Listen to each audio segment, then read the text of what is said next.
Welcome back to my Dark Souls challenge run, where viewers decide level ups and more. Last time we got our first upgrades, killed the Capo Demon, explored the depths, got cursed, explored the ruins, got a really useful weapon, and defeated the Moonlight Butterfly. Still no spells for me though. With much better equipment, I tried the depths again. This time I made sure, however, that I don't get lost. It mainly happened last time by unexpectedly falling down somewhere, therefore not knowing anymore where I was. Inside the depths was actually a merchant with several potential equipment upgrades. Only thing I need to ensure was actually getting the souls for it. I wasn't able to buy everything right away. Something special about that merchant was that he was selling crystal equipment. While crystal equipment is especially strong, it suffers from low durability and not being able to be repaired the usual way. So I mostly ignored these items after initially trying them out. I also finally decided to enter the gigantic arena of the Gaping Dragon. After a quick death, however, I opted to explore other areas first, as for now I at least know how to get to the boss again. One thing I did was conquering Havel. I already fought him earlier, where he was absolutely destroying me. Now I thought it's time for another shot. By being very cautious, I was able to beat him and was awarded with by far the most useful ring yet.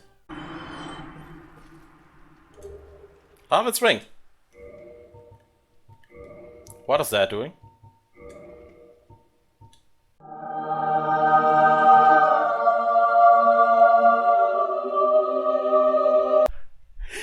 Yes! Yes! Yes! Yes! Oh my god, all my dreams! This is the best weapon ever, best ring ever. Da, da, da, da, da, da. Yes, yes, yes. Yes, yes, yes, yes, yes. Now I can wear all the good shit. Hell yes. Oh yeah, oh yeah. Oh boy, that is so good. Look at this, I'm still not at 50%. No problem. Yeah! With the significantly increased equipment load, I was able to wear much better armor. There was also an entirely new area to explore, with a gigantic monster inside the lake. I just quickly grabbed the items in the water and ignored the Hydra-like creature for now. I then defeated another Black Knight, giving me a shield with almost maximum fire resistance, something that will be useful in the future. I also found the Grass Quest shield, which improves my stamina recovery. While initially not being too hard on that item, later on I will start to use it quite a lot, constantly switching between the Grass Quest shield and a shield with better defenses, whatever I need more at the moment. It's kinda insane that while being so starved on actually usable equipment in the beginning, I now start to find a lot of useful stuff. My progress never felt as smooth as during this time. The area ultimately led to the Valley of Drakes. These drakes had an insanely dangerous lightning weapon, so I quickly left that area. With the equipment upgrades, I felt fairly confident that now I can beat the Gaping Dragon, so I decided to go back to him. The Gaping Dragon was an interesting boss fight. I haven't dealt with a certain mage before him, which led to him shooting magic attacks at me. Being far enough away from him, however, ensured that the mage won't attack me anymore.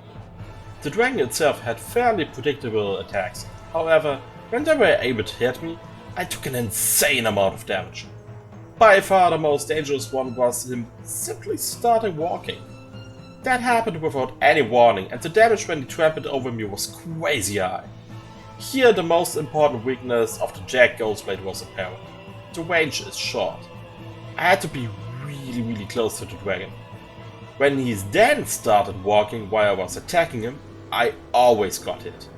It was important for this fight to figure out when I was actually able to attack him safely, as I can die out of nowhere here.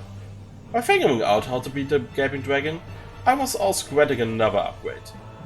Not having the material for upgrading the Acid Flask again this time, I decided to upgrade the Jack Ghostblade instead, expecting to use that weapon for a long time. After some more tries, I was able to beat the dragon and got the key to Blighttown, which I started exploring next stream. So, Blighttown, an insanely large area. It took me a long time to get to the bottom, even though I only died once. Down there, My weapon lost so much durability it started to deal less damage. Because of this, advancing any further didn't make any sense. At this point, I haven't bought the repair boxes from the smith yet, as I thought these were one-time uses and therefore I wanted to save my souls for other stuff. Only afterwards I realized these were permanent options for bonfires. That said, I had to go back. And with this, my time of smooth progress ended. Oh my god! No! Oh, what am I doing? No! Ah! There go all my souls! No!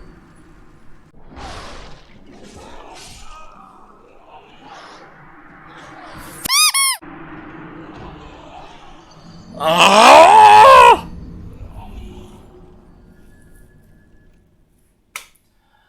Oh, now I have to do all the way again! This sucks so much! No!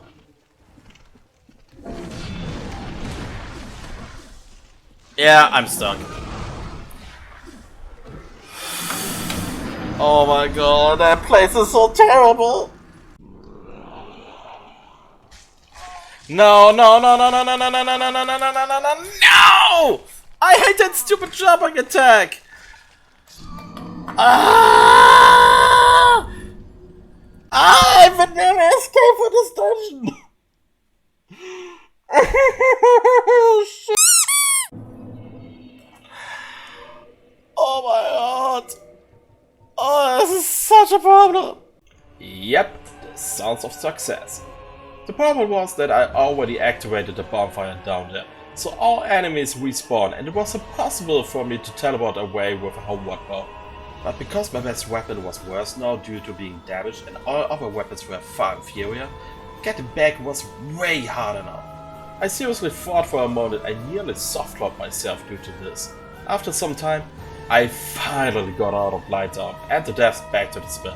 I repaired my weapons and finally bought the repair kits, so that this won't ever happen to me again. After that, I was granted a whopping 10 level ups, so I did a small grinding session and then called it a day. And that's it for today. I hope you enjoyed the video. If you did, be sure to subscribe. You can also follow me on Twitch and Twitter or join my Discord. Just click on the links in the description. See ya!